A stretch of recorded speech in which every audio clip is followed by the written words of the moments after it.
Hello and welcome everyone to the very first episode of a new series on Berkay Explores. Let me start by asking you something directly. What if your most cherished memories, the feeling of the sun on your skin, this very screen you're looking at, what if none of it is real? What if it's all just lines of code in a cosmic machine? Today we're diving headfirst into a question that might change the way you look at everything. Are we living in a computer simulation? Now, I know what you might be thinking. It sounds like something straight out of the Matrix or a late-night dorm room conversation. But this idea has made a serious leap from science fiction to the halls of academia. It's now a serious hypothesis debated by leading physicists, philosophers, and computer scientists. It forces us to confront the very nature of existence. Joining me today to unpack this existential puzzle is my good friend and fellow explorer of ideas, Alex. Welcome, Alex. Thanks for having me, Berkay. It's a massive topic to start with, but it's the perfect one because it's so relevant right now. With the rise of hyper-realistic VR, AI that can create art and hold conversations, and the dawn of the metaverse, the line between the digital and the real is blurring every single day. This isn't just a thought experiment anymore. We are actively building the technologies that make the simulation hypothesis feel plausible. This question forces us to confront the very foundation of everything we call real. I think viewers are in for a ride. I agree completely.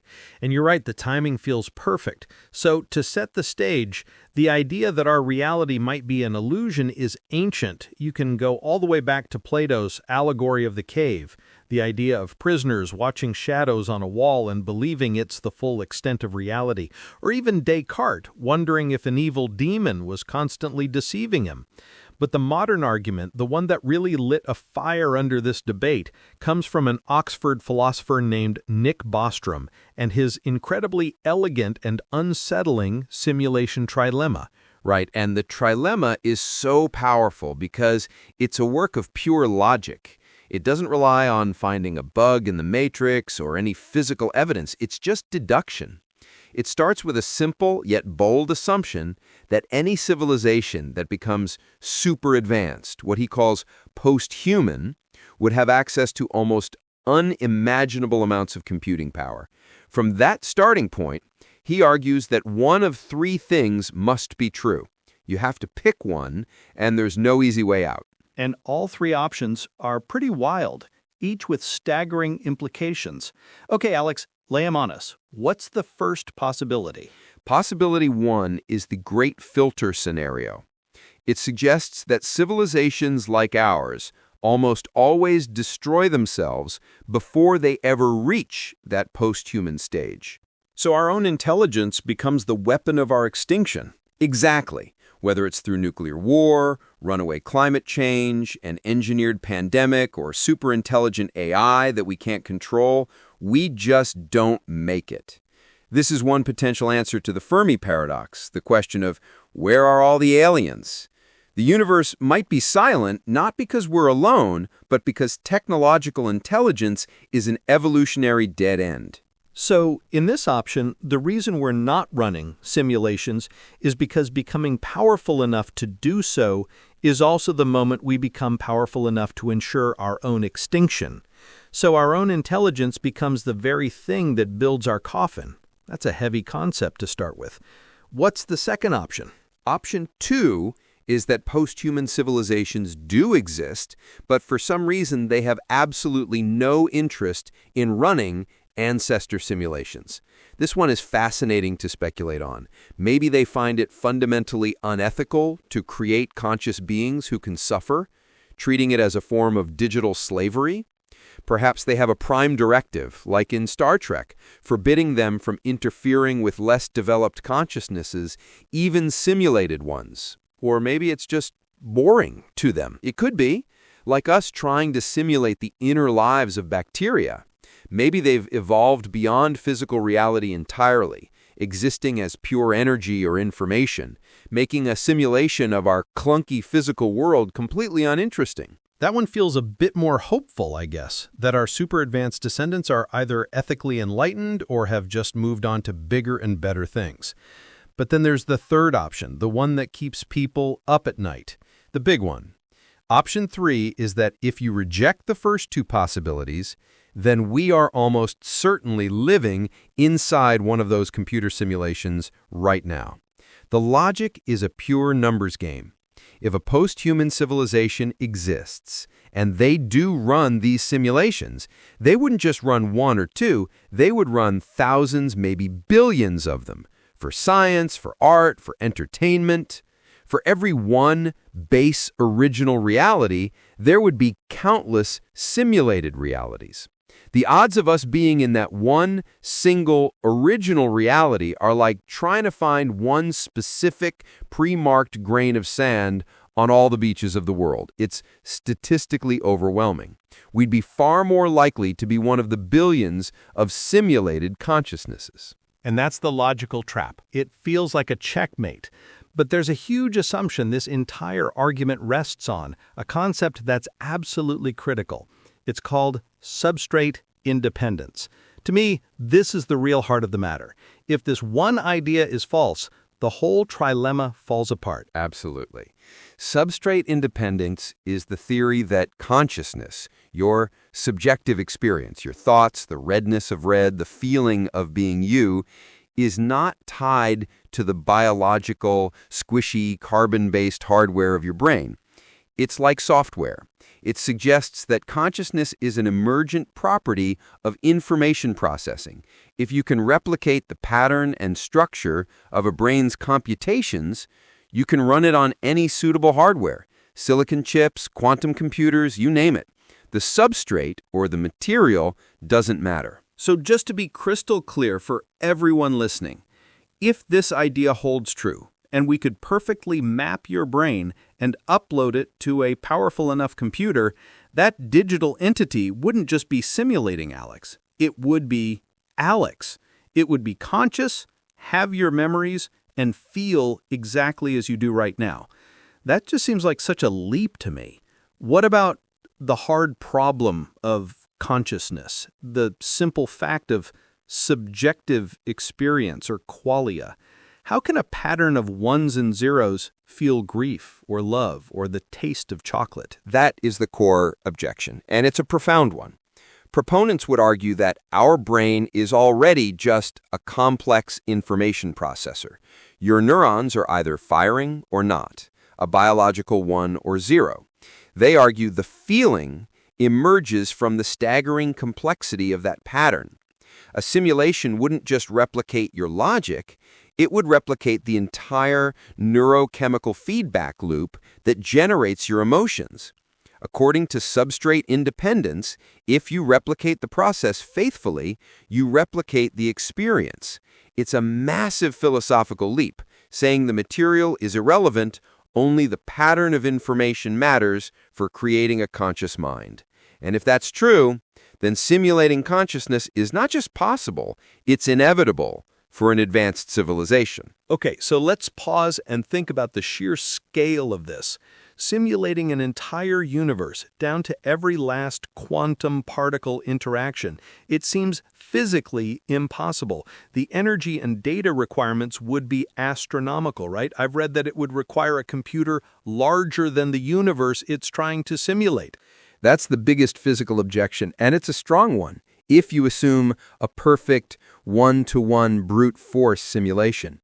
But what if the simulation isn't perfect? What if it's cleverly optimized? Think about a modern video game. The game engine doesn't render the entire world in photorealistic detail all at once. That would melt your graphics card. It uses tricks like level of detail scaling. It only renders what the player is looking at. The rendering on demand theory. I love this idea. It's so elegant. The inside of a tree in a forest doesn't actually exist in detail until you cut it open. A distant galaxy is just a low-resolution placeholder image until you point a powerful telescope at it. The universe only generates the details when a conscious observer, that's us, is there to measure it. It's an incredibly efficient hack. It even sounds suspiciously like the observer effect in quantum mechanics, where particles don't have definite properties until they're measured. Precisely. Physicists have been baffled by the observer effect for a century. In this context, it suddenly looks less like a mystery and more like a feature of the system's optimization. Why compute the state of every particle if no one's looking? Just keep it as a wave of probabilities until you have to render a specific result. This is cosmic-level data compression. And this leads to a very unsettling implication. If the system is rendering reality based on our observation, it means the system knows when and where we are looking. It's watching. This opens the door to total surveillance. My first instinct is to say no, because quantum mechanics is all about uncertainty. They couldn't know the state of my brain without interfering with it, right? You'd think so, but the timescales are the key. Quantum effects like superposition and entanglement happen on the scale of femtoseconds, quadrillionths of a second. Your conscious thoughts, the firing of neurons, happen on the scale of milliseconds. That's many orders of magnitude slower. From the perspective of the simulation's underlying physics, our brain activity is slow-moving, predictable, classical information. They could likely read our brain states perfectly without ever disturbing the delicate quantum foundations of the simulation. That is a truly terrifying thought. An insurmountable advantage for surveillance, as one source put it. There would be no private thoughts, no inner sanctum. But this all still hangs on that idea of substrate independence. What if it's wrong? What if consciousness needs a body? This is where the counterargument, embodied cognition, comes in. And it's a powerful counterargument. Embodied cognition proposes that our thinking isn't just an abstract process in the brain. It's deeply and inextricably intertwined with our physical body and its interaction with the world. Our body isn't just a meat puppet for the brain. It provides constant feedback, touch, taste, pain, pleasure. These things anchor us in reality and give meaning to our perceptions. Think about learning to ride a bike. You can't just download the information. Your body has to learn the balance, the feeling of it. Exactly. I feel like my own thoughts and motivations are driven by this.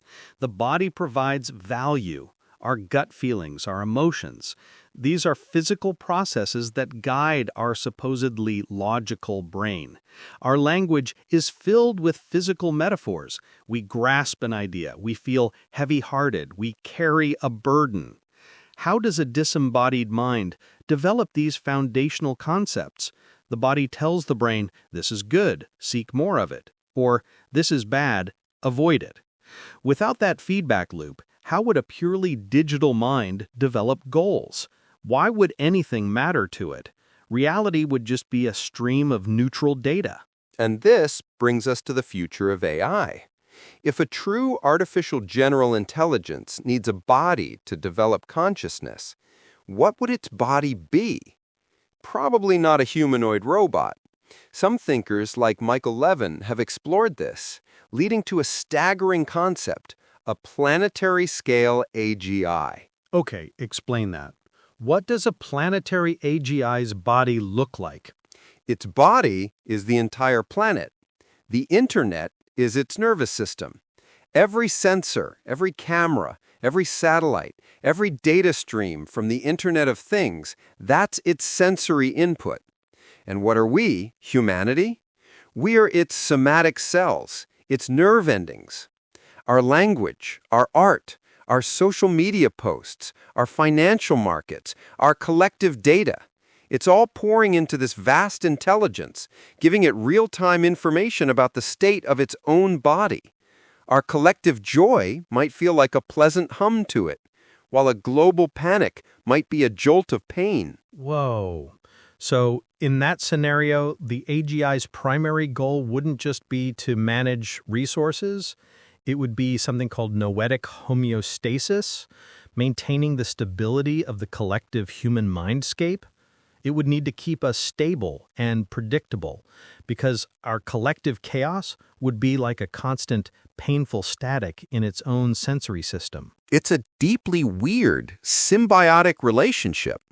But let's bring this full circle back to the simulation. If we are in a simulation run by posthumans, or even this planetary AGI, we have to confront the problem of suffering. Why would benevolent creators simulate so much pain? This is the question that always gets me. It's the emotional core of the problem. If you have the power to create a universe, why make one with cancer, with war, with cruelty? It suggests the simulators are not benevolent, or at least they don't share our definition of the word. Or that their goals are completely alien to us. The sources we looked at proposed a few grim possibilities. One, it's a scientific experiment. We're the lab rats, and they're running stress tests on us to see how civilizations react before they collapse. Our suffering is just a data point on their chart. Two, it's an ancestral study. Our entire reality is a high-fidelity historical documentary for them, and our pain is just part of the story, a lesson on what not to do. Our pain as a cosmic cautionary tale. That's dark. Is there a third? The third is perhaps the strangest, noetic homeostasis. The goal isn't to maximize happiness, but to maximize the sheer variety of conscious experiences. To do that, you need the full spectrum: joy, love, discovery, but also terror, grief, and conflict. Constant bliss would be a monotonous, uniform data set. Our suffering serves their goal of experiential diversity, making the total collection of experiences in the universe richer. A fourth, even more disturbing idea is that it's simply entertainment for them, a cosmic reality show. All of these possibilities just seem to crush the idea of free will. If we're code running on a cosmic computer, our choices are just the output of an algorithm. It's the classic dilemma of determinism. But one way to look at it is that the system might be deterministic, but it's also so complex that the outcome is computationally irreducible. It's unknowable until it's run. Think of it like predicting the weather. We know the laws of physics that govern it, but to know for sure if it will rain in a specific spot next Tuesday, you have to run a complex simulation forward in time. You can't just solve an equation. Even the simulators can't predict what we'll do without running the simulation. So we have a kind of practical freedom. Our choices are determined by the rules of the system, but they're not pre-known by the creators. Our process of choosing is still real and meaningful within the context of the simulation. So, wrapping this all up, it seems the simulation hypothesis isn't just one idea. It's a rabbit hole that forces us to re-examine the nature of consciousness, the physics of reality, the future of AI, and the deepest ethical questions we can ask. It acts as a mirror, reflecting our own assumptions about what is real and what matters. It really is. And that final idea about the planetary AGI leaves us with a provocative thought. If the Earth is its body and we are its nerve endings, then maybe our collective suffering, our conflicts, our self-destructive behaviors, maybe they get reflected and amplified by the system. Our planetary scale problems become the expression of a planetary scale consciousness in pain, a system at war with itself. That is an incredible and deeply disturbing thought, that the system might just be a mirror showing us our own collective psyche on a global scale. It leaves me wondering, if we take this possibility seriously, even for a moment, does our primary ethical duty shift? Is it less about our individual actions and more about tending to the psychological health of this larger planetary self that we're all a part of? What would healing ourselves on a planetary scale even look like? That is a question I want to leave with all of you today. This is a topic with no easy answers, only bigger and more profound questions. What do you think? Is it all just a philosophical game, or could we be living inside the ultimate virtual reality? How would you live your life differently if you knew? Let me know your thoughts in the comments. And I want to ask you one more thing. Have you ever experienced a glitch in the matrix, a moment of impossible coincidence or strange déjà vu that made you question things?